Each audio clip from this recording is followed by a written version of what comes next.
नमस्कार, TV news में आपका स्वागत है। 5 राज्यों में विधानसभा चुनाव के बाद एक बार फिर विपक्षी गठबंधन की चर्चा जोरों पर है।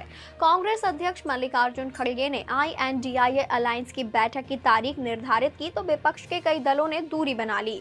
सपा ने खुलकर अपनी शर्तें रख दी हैं। ऐसे में एक बार फिर बिहार के मुख्यमंत्री और JDU नेता नीतीश कुमार का नाम आगे किया जाने लगा है।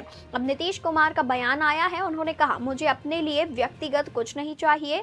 जैसे आजादी की लड़ाई लड़ी गई वैसे ही इनसे लड़ाई लड़नी है। नीतीश ने आगे कहा कि ये लोग पूरा इतिहास बदल रहे हैं, इनके खिलाफ एकजुट होकर लड़ना होगा। उन्होंने कहा, खबरें छप रही थी कि हम बैठक में नहीं जा रहे, हमारी तबीयत खराब थी। अगली बैठक होगी तो हम कहेंगे कि आगे की सभी चीजें तय कर ली जाए। मैंने शुरू से कहा है कि यह देश के हित में है। मेरी बातें उठती है तो मैं साफ करना चाहता हूँ कि मुझे कुछ नहीं चाहिए। मैंने काफी सेवा की है। नीतीश ने कहा कि मैं 17 दिसंबर को INDIA गठबंधन की बैठक में शामिल होने जाऊंगा।